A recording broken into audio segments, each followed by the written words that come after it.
Chapter 9. Iceland. But what next?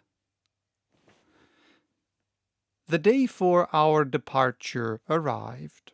The day before it, our kind friend Monsieur Thomson brought us letters of introduction to Count Trampe, the governor of Iceland, Monsieur Picturson, the bishop suffragan, and Monsieur Finsen, mayor of Reykjavik.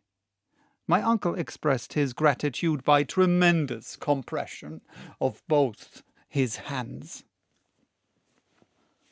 On the 2nd, at 6 in the evening, all our precious baggage being safely on board the Valkyria, the captain took us into a very narrow cabin. "Is the wind favourable?" my uncle asked. "Excellent," replied Captain Bjarne. "A sou'easter. We shall pass down the Sound full speed with all sails set." In a few minutes the schooner, under her mizen, brigantine topsail, and top-gallant sail, loosed from her moorings and made full sail through the straits. In an hour the capital of Denmark seemed to sink below the distant waves, and the Valkyria was skirting the coast by Elsinore. In my nervous frame of mind, I expected to see the ghost of Hamlet wandering on the legendary castle terrace. "Sublime madman," I said.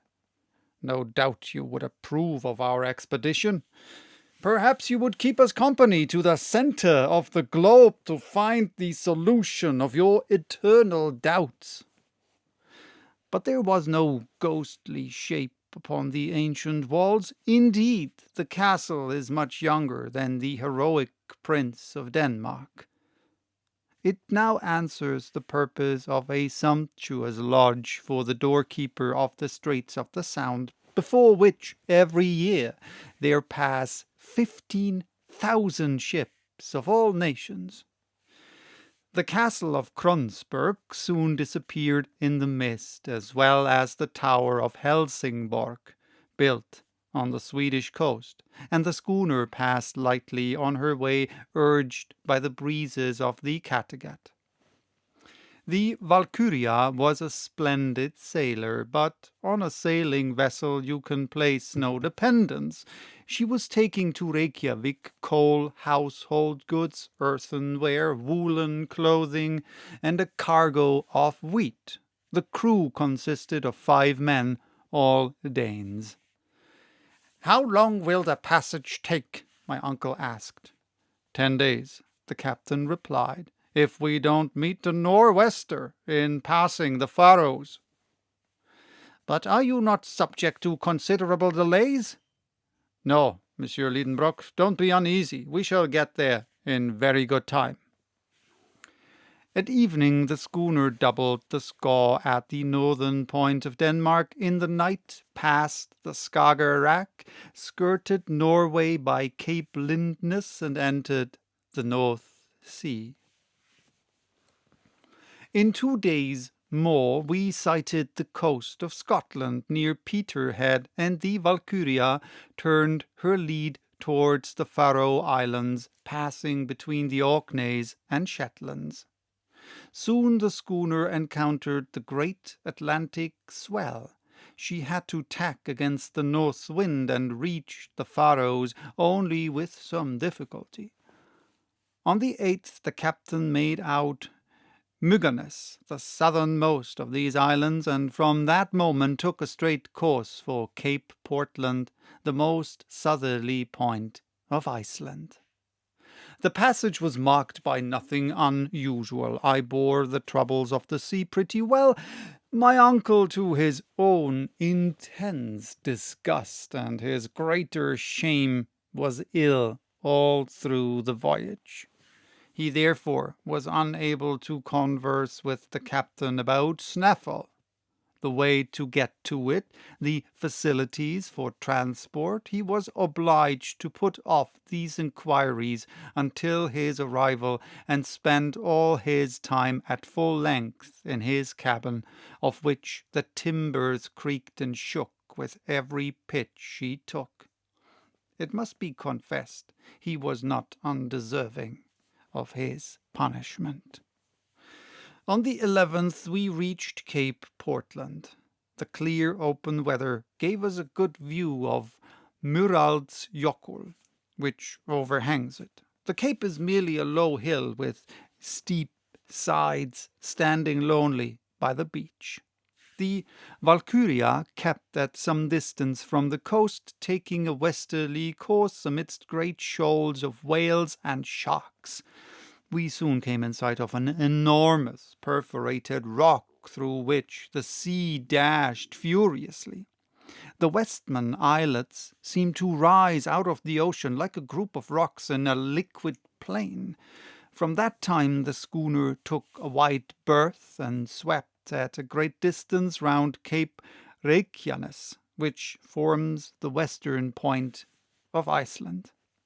The rough sea prevented my uncle from coming on deck to admire these shattered and surf-beaten coasts. 48 hours after, coming out of a storm which forced the schooner to scud under bare poles, we sighted east of us the beacon of Cape Skagen, where dangerous rocks extend far away seaward. An Icelandic pilot came on board, and in 3 hours the Valkyria dropped her anchor before Reykjavik in Faxa Bay. The professor at last emerged from his cabin rather pale and wretched-looking, but still full of enthusiasm, and with ardent satisfaction shining in his eyes. The population of the town, wonderfully interested in the arrival of a vessel from which everyone expected something, formed in groups upon the quay. My uncle left in haste his floating prison, or rather hospital, but before quitting the deck of the schooner he dragged me forward, and pointing with outstretched finger north of the bay at a distant mountain terminating in a double peak, a pair of cones covered with perpetual snow, he cried, "Snaffle! Snaffle!" Then, recommending me by an impressive gesture to keep silence, he went into the boat which awaited him. I followed, and presently we were treading the soil of Iceland. The first man we saw was a good-looking fellow enough in a general's uniform. Yet he was not a general, but a magistrate, the governor of the island, Monsieur le Baron Trampe himself. The professor was soon aware of the presence he was in. He delivered him his letters from Copenhagen, and then followed a short conversation in the Danish language, the purport of which I was quite ignorant of, and for a very good reason. But the result of this first conversation was that Baron Trampe placed himself entirely at the service of Professor Liedenbrock. My uncle was just as courteously received by the mayor, Monsieur Finsen, whose appearance was as military and disposition and office as pacific as the governor's. As for the bishop's suffragan, Monsieur Picterson, he was at that moment engaged on an episcopal visitation in the north. For the time we must be resigned to wait for the honor of being presented to him. But Monsieur Fredriksson, professor of natural sciences at the school of Reykjavik, was a delightful man, and his friendship became very precious to me. This modest philosopher spoke only Danish and Latin. He came to proffer me his good offices in the language of Horace, and I felt that we were made to understand each other. In fact, he was the only person in Iceland with whom I could converse at all.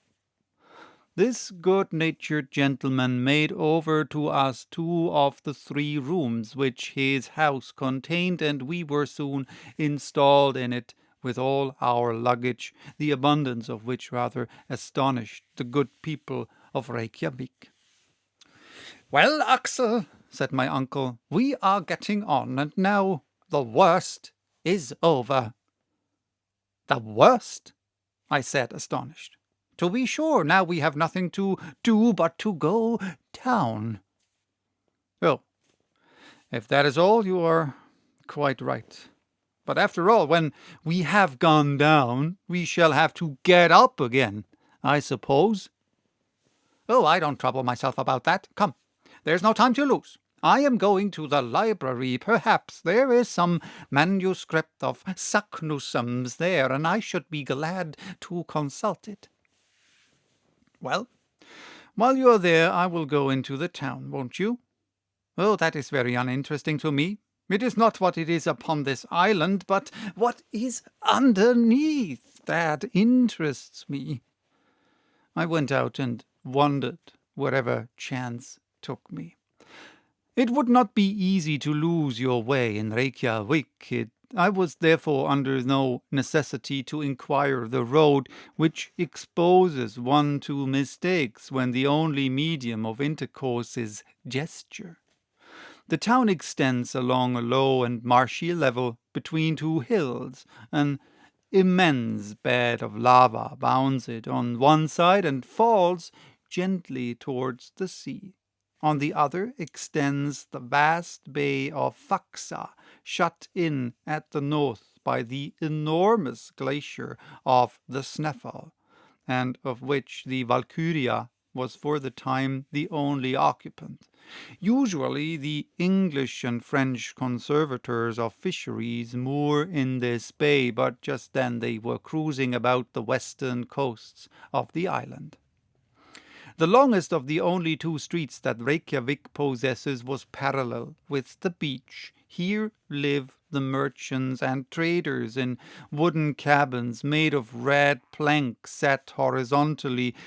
The other street, running west, ends at the little lake between the house of the bishop and other non-commercial people. I had soon explored these melancholy ways. Here and there I got a glimpse of faded turf, looking like a worn-out bit of carpet, or some appearance of a kitchen garden. The sparse vegetables, of which potatoes, cabbages, and lettuces would have figured appropriately upon a Lilliputian table. A few sickly wallflowers were trying to enjoy the air and sunshine. About the middle of the tin commercial street I found the public cemetery, enclosed with a mud wall, and where there seemed plenty of room. Then a few steps brought me to the governor's house, but compared with the town hall of Hamburg, a palace in comparison with the cabins of the Icelandic population. Between the little lake and the town, the church is built in the Protestant style of calcinated stones extracted out of the volcanoes by their own labor and at their own expense.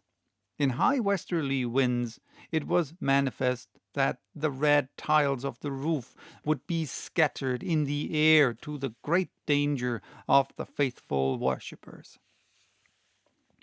On a neighboring hill I perceived the National School, where, as I was informed later by our host, were taught Hebrew, English, French, and Danish, 4 languages of which, with shame I confess it, I don't know a single word.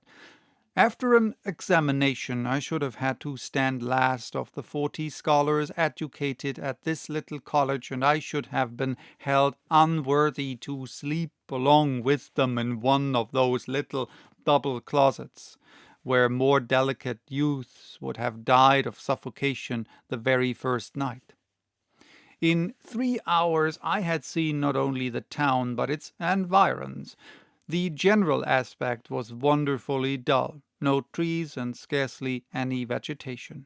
Everywhere bare rock signs of volcanic action. The Icelandic huts are made of earth and turf, and the walls slope inward. They rather resemble roofs placed on the ground. But then these roofs are meadows of comparative fertility. Thanks to the internal heat, the grass grows on them to some degree of perfection. It is carefully mown in the hay season. If it were not, the horses would come to pasture on these green abodes. In my excursion, I met but few people. On returning to the main street, I found the greater part of the population busied in drying, salting, and putting on board codfish, their chief export. The men looked like robust but heavy blonde Germans with pensive eyes, conscious of being far removed from their fellow creatures, poor exiles relegated to this land of ice, poor creatures who should have been Eskimos since nature had condemned them to live only just outside the Arctic Circle. In vain did I try to detect a smile upon their lips, sometimes by a spasmodic and involuntary contradiction of the muscles they seemed to laugh, but they never smiled. Their costume consisted of a coarse jacket of black woolen cloth, called in Scandinavian lands a vadmel, a hat with a very broad brim, trousers with a narrow edge of red, and a bit of leather rolled round the foot for shoes. The women looked as sad and as resigned as the men. Their faces were agreeable but expressionless, and they wore gowns and petticoats of dark vadmel. As maidens, they wore over their braided hair a little knitted brown cap. When married, they put around their heads a coloured handkerchief, crowned with a peak of white linen. After a good walk, I returned to Monsieur Fridrikssen's house, where I found my uncle already in his host's company. So that was chapter 9. Bye-bye. Till next time with chapter 10, Interesting Conversations with Icelandic Savants.